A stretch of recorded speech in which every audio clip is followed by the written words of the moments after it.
Hello বন্ধুরা, আজকে আমরা রেডি হয়ে গেছি কোণারক মন্দির দেখতে যাব। তো কোণারক মন্দির দেখতে যাওয়ার আগে আমরা লিঙ্গরাজ মন্দির, নন্দনকানন সব কিছু দেখে তারপরে কোণারক মন্দির দেখতে যাব। তো দেখো রেডি হয়ে নিয়েছি, আমাদের গাড়ি আসলেই আমরা বেরিয়ে পড়ব। যেতে যেতে তোমাদের কোণারক সম্পর্কে সমস্ত কিছু ইনফরমেশান দিয়ে দেবো। ভিডিওটি কিন্তু অবশ্যই শেষ অবধি দেখতে থেকো। তো দেখো আমাদের গাড়ি এসে গেছে। আমরা হোটেল থেকেই গাড়ি বুক করেছিলাম সারাদিনে লিঙ্গরাজ মন্দির, নন্দনকানন, কোণারক, উদয়গিরি, খণ্ডগিরি সমস্ত কিছু ঘুরবো বলে এই গাড়ি করেই আমরা সমস্ত জায়গা ঘুরে বেরিয়েছি। সকাল 7টার মধ্যেই বেরিয়ে পড়েছিলাম মেয়ের জন্য একটু খাবার দাবার করে নিয়ে। তো দেখো মেয়ে তো ঘুম একটু ভালোভাবে হয়নি বলে একটু ক্লান্ত হয়ে আছে। আর চারপাশে তো কুয়াশায় ঘেরা, বাইরেটা কিছুই দেখা যাচ্ছিল না। রাজা নরসিংহদেব কোণারক মন্দির 1255 সালে নির্মাণ করেছিলেন এমনটাই ধরা হয় ইতিহাসে। তিনি এই মন্দির নির্মাণ করার জন্য 1200 কর্মচারী নিয়োগ করেছিলেন। 12 বছর ধরে চেষ্টা করেও কিন্তু এই মন্দির সম্পূর্ণ হয়নি। মন্দির নির্মাণের সময় শেষ 12 দিন কিছুতেই মন্দিরের মাথায় একটা চূড়া কিছুতেই ওটা স্থাপন করা যাচ্ছিল না। কিছুতেই তো কর্মচারীরা পেরে উঠছিল না। কিন্তু এদিকে নরসিংহদেব ঘোষণা করেন যদি তারা 12 দিনের মধ্যে কমপ্লিট না করতে পারে তাহলে তাদের মৃত্যুদণ্ড দেবেন। কিন্তু এদিকে তো মন্দির কমপ্লিট হয়নি, তাই জন্য তিনি 1200 কর্মচারীকে বাঁচাতে নিজেই চন্দ্রভাগা নদীতে ঝাঁপ দিয়ে মৃত্যুবরণ করেন, এমনটাই ইতিহাসে লেখা আছে। সম্পর্কে সমস্ত তথ্য দিতে দিতে আমরা চলে এসেছি কোণারক মন্দিরে। এর আগে আমরা লিঙ্গরাজ মন্দির, নন্দনকানন, উদয়গিরি, খণ্ডগিরি সমস্ত কিছু দর্শন করে তবেই কোণারক মন্দিরে এসেছি। প্রায় সন্ধে হতে যায়, তাড়াতাড়ি টিকিট কেটে আমরা মন্দির চত্বরে চলে গেছি। টিকিটের মূল্য এখন 50 টাকা। তো সামনে অনেক ফটোগ্রাফার দাদারা থাকবে, তারা সকলেই রিকোয়েস্ট করছিল একটু ছবি তোলার জন্য। আমরা এখন নান মন্দিরে চলে এসেছি। নান মন্দির থেকে কোণারক মন্দিরটাকে দেখতে অপূর্ব লাগছিল। নাট মন্দিরে অনেক উঁচু সিঁড়ি আছে, দেখতেই পাচ্ছ কত উঁচু উঁচু সিঁড়ি। বয়স্ক মানুষদের জন্য একটু অসুবিধা হয়, তারা চাইলে নিচ দিয়েও ঘুরতে পারে। তো নাট মন্দিরের প্রত্যেকটা পিলারে এত সুন্দর কারুকার্য করা আছে, বিভিন্ন দেব দেবী, রাজা রানী, প্রেমিক যুগলের নানা ইতিহাস এই নাট মন্দিরের গায়ে তুলে ধরা হয়েছে। তো নাট মন্দির থেকে কোণারক মন্দিরটাকে তো দেখতে অপূর্ব লাগছিল। সামনে যে দরজাটা দেখতে পেলে সূর্যের প্রথম কিরণ কিন্তু ওই দরজার উপরেই পড়ে, এমনকি ভিতরেও প্রবেশ করে। তো আমরা এখন আশেপাশে ঘুরে নিচ্ছিলাম। প্রত্যেকটা পাথরের গায়ে যেন ইতিহাস লেখা আছে কোণারক মন্দিরে। আমরা সবাই একটু ছবিও তুলে নিচ্ছিলাম, খুব ভালো লাগছিল। 120 বছর ধরে মন্দিরের দরজা বন্ধ হয়ে পড়ে আছে। মন্দিরের ভিতরে তো প্রবেশ করাই যায় না, আর এখানে কোনো রকম পূজা অর্চনাও হয় না। মনে করা হয় হিন্দু মুসলমানদের যুদ্ধ হয়েছিল এবং সেই যুদ্ধে হিন্দুরা হেরে যায় এবং দেবদেবীর মূর্তি নিয়ে এখান থেকে চলে যায়। সেই থেকে এই মন্দির বন্ধ হয়ে পড়ে আছে।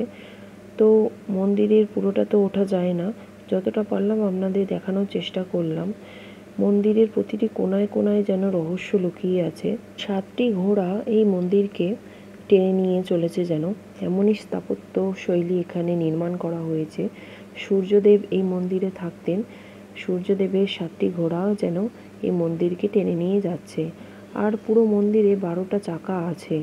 12টা চাকা যেন 12টা মাসকে তুলে ধরেছে, আর এই 7টি ঘোড়া যেন সপ্তাহে 7 দিনকে তুলে ধরেছে।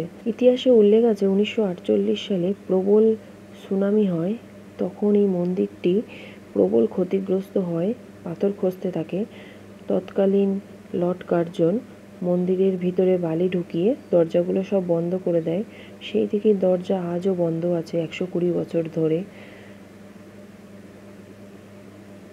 তো মন্দিরটা চারপাশে ঘুরে তো বেশ ভালোই লাগছে এবং ইতিহাসগুলো জেনে সত্যি খুব ভালো লাগছে। এই সেই চাকা, এখানে প্রথম সূর্যের আলো পড়ে। এটা 6 নম্বর চাকা আপনাদের দেখালাম। একটা চাকার সঙ্গে আরেকটা চাকার কিন্তু একদমই মিল নেই, প্রত্যেকটা চাকার গঠনশৈলী সম্পূর্ণ আলাদা। মন্দিরটার পুরো শিল্প স্থাপত্য অপূর্ব। প্রত্যেকটা শিল্পে যেন ইতিহাস লুকিয়ে আছে। পিছনের দিকেও অনেকটা জায়গা আছে এবং ওখানে ছায়া দেবীর মন্দির রয়েছে। আমরা সেখানেও ঘুরতে গেছিলাম। অন্ধকার হয়ে এসেছিল, তাই একটু গা ছমছম করছিল। রাত্রিবেলা 6টা থেকে লাইট অ্যান্ড সাউন্ড প্রোগ্রাম হয়। এখানে অনেক লাইটও লাগানো আছে। কিছুক্ষণ পরেই সেই প্রোগ্রাম শুরু হবে এবং সেই সন্ধেবেলার কোণারক মন্দিরকে দেখতে অপূর্ব লাগে। আমরা এখন চলে এসেছি ছায়া দেবীর মন্দিরে। সম্পূর্ণ মন্দিরটি আজ নষ্ট হয়ে গেছে, প্রায় ভগ্নদশা।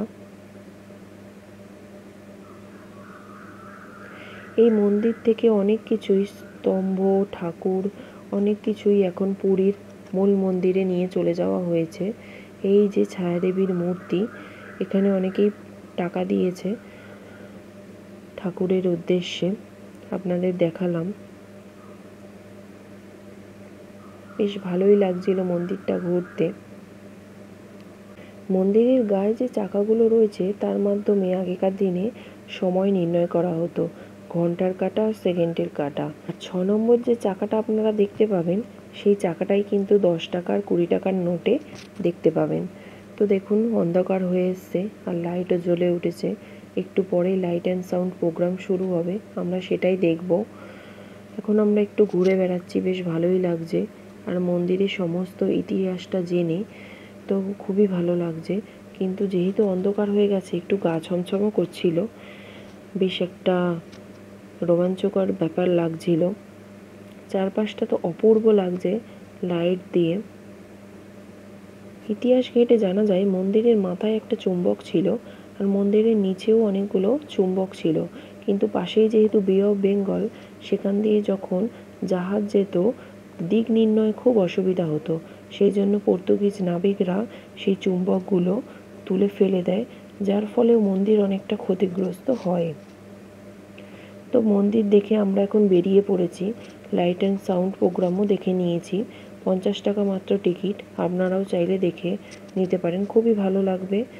আর বাইরে বেরিয়ে দেখতে পাচ্ছেন প্রচুর দোকান রয়েছে এবং দোকানে হরেক রকম জিনিস রয়েছে, ব্যাগ, টুপি, শাঁখা, শাঁখ, আরও নানা রকম। এখানে প্রচুর কাজু বাদামও বিক্রি হচ্ছিল। বেশ ভালো লাগলো কোণারক মন্দিরটা ঘুরে। হরেক রকম জিনিসপত্র এখানে রয়েছে, কিন্তু দামটা একটু বেশি। 6টা থেকে যে লাইট অ্যান্ড সাউন্ডটা হয় সেটা হিন্দিতে হয়, আর 7টা থেকে যেটা হয় সেটা ইংলিশে হয়। আমরা হিন্দিরটাই দেখেছিলাম, কিন্তু ওখানে ভিডিও করতে অ্যালাউ করে না, আর ভিডিওতে কিছু বোঝাও যায় না, সেই জন্য আপনাদের দেখাতে পারলাম না। আপনারা চাক্ষুষ দর্শন করবেন। এখন আমাদের হোটেলে ফেরার পালা। কোণারক সম্পর্কে সম্পূর্ণ তথ্য আপনাদের দিলাম। কেমন লাগলো অবশ্যই কমেন্ট বক্সে জানাবেন।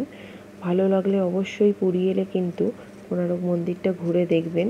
কোণারক মন্দিরের প্রত্যেকটা খাঁজে খাঁজে যেন ইতিহাস লুকিয়ে আছে, যা আপনাদের রোমাঞ্চিত করবে। ভিডিওটি আজকের মতো এ পর্যন্তই। টাটা, সবাই ভালো থাকবেন।